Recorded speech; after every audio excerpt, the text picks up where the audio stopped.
क्या हम सच में किसी ऑब्जेक्ट को एक इनविजिबल ऑब्जेक्ट में कन्वर्ट कर सकते हैं? It sound strange but you know it is possible, so let me tell you how. तो किसी ऑब्जेक्ट को इनविजिबल बनाने के लिए हमें उस ऑब्जेक्ट को ट्रांसपेरेंट बनाने की नीड नहीं है, हमें सिंपली ऑब्जेक्ट के अराउंड जो इनकमिंग लाइट रेज है उसको बेंड करने की नीड है। एंड अगर हम परफेक्टली ऑब्जेक्ट के अराउंड लाइट रेज को बेंड कर देते हैं तो ऑब्जर्वर को लगेगा कि वहाँ पे कोई ऑब्जेक्ट कभी था ही नहीं, उसके लिए वो ऑब्जेक्ट एक इनविजिबल क्वांटिटी बन जाएगी। बट द क्वेश्चन अराइजेस कि हम इतना परफेक्टली लाइट रेज को बेंड करेंगे कैसे?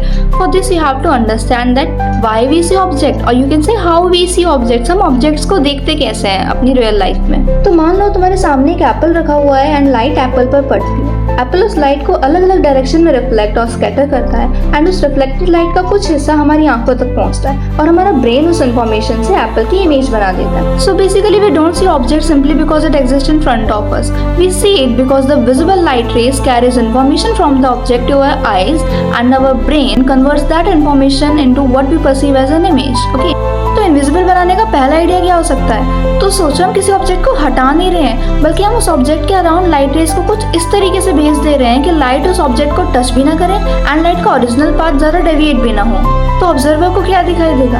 एंड यही इसका इंटरेस्टिंग पार्ट आता है। बेसिकली हमें किसी ऑब्जेक्ट को इनविजिबल बनाने के लिए उसको डिसअपियर करने की नीड नहीं है, हमें नीड है उसके अराउंड लाइट को कंट्रोल करने की, लाइट के पाथ को कंट्रोल करने की। Okay, but the question arises कि हम लाइट को कंट्रोल करेंगे कैसे? एंड यू नो इसका आंसर आप पहले से जानते हैं। अब आप पूछेंगे कैसे?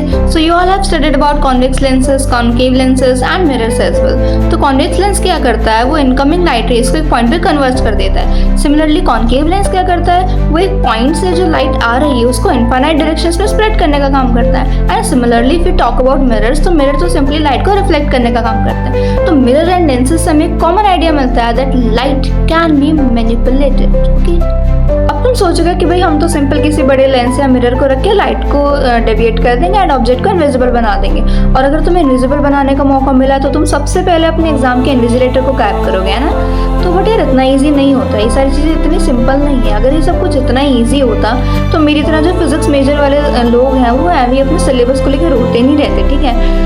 तो बेसिकली होता है कि हमें लाइट को सिर्फ बेंड नहीं करना होता बल्कि उसके पाथ को प्रिसाइसली कंट्रोल करना होता है एंड इसी वजह से एक बहुत ही टिपिकल टास्क होता है, right? So now comes the most important concept that is of Meta materials. तो ये थोड़ा स्कैरी साउंड कर रहा है ना, but trust me it is a very cool idea you can have. ये एक ऐसा इंजीनियर्ड मटेरियल या स्ट्रक्चर है जो इलेक्ट्रोमैग्नेटिक वेव्स के साथ अनयूजुअल बिहेवियर शो करता है एंड इसकी जो यूनिक प्रॉपर्टी है ये इसके इंटरनल स्ट्रक्चर की वजह से आती है, ना कि इसके केमिकल मेकअप की वजह से।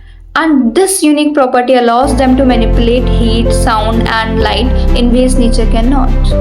तो चलिए मान लीजिए आपके पास एक ऑब्जेक्ट रखा है, आपने उस ऑब्जेक्ट के अराउंड मेटा मटेरियल्स की कवरिंग कर दी है। तो अब इन मटेरियल का काम क्या होगा? सिंपली इनकमिंग लाइट रेज को थोड़ा थोड़ा रीडायरेक्ट करना। तो बेसिकली जो इनकी फर्स्ट लेयर है वो लाइट को थोड़ा सा डेविएट करेगी, देन अनदर लेयर जो है वो उसको थोड़ा और स्कैटर करेगी एंड देन धीरे धीरे जो लाइट रेज है ये ऑब्जेक्ट के अराउंड ट्रेवल करने लगेंगी। एंड ये स्ट्रक्चर कुछ इस तरीके से डिजाइन होता है कि लाइट रेज जब ऑब्जेक्ट के पीछे से निकलेंगी तो वो कुछ इस तरीके से उनका पाथ हो जाएगा कि वो अपने ओरिजिनल पाथ से बहुत ही कम डेविएटेड हो, या ये कहें कि ओरिजिनल पाथ के बहुत ही करीब से जा रही हो। अब हमारे पास एक नया कॉन्सेप्ट आता है जिसको हम कहते हैं क्लॉक। अब क्लॉक क्या होता है? ये एक स्पेशली डिजाइन स्ट्रक्चर्स होते हैं जो किसी ऑब्जेक्ट को कंसील करने के लिए या सिंपल भाषा में कहें कि हाइड करने के लिए यूज होते हैं। जो हमारा रडार सिस्टम्स है उनमें भी क्लॉकिंग का बहुत इंपॉर्टेंट रोल होता है एंड बेसिकली इनका काम क्या होता है? इनका काम होता है वेव्स को मैनिपुलेट करना। एंड यहाँ पे वेव क्या है?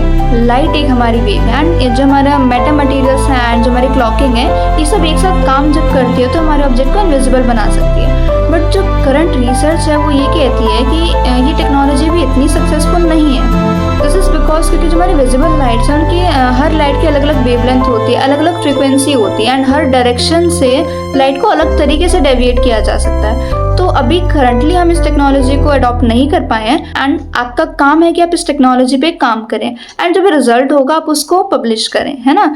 सो thank you so much guys and comment down the next topic on which you want the next video. Okay, thank you so much guys, bye bye.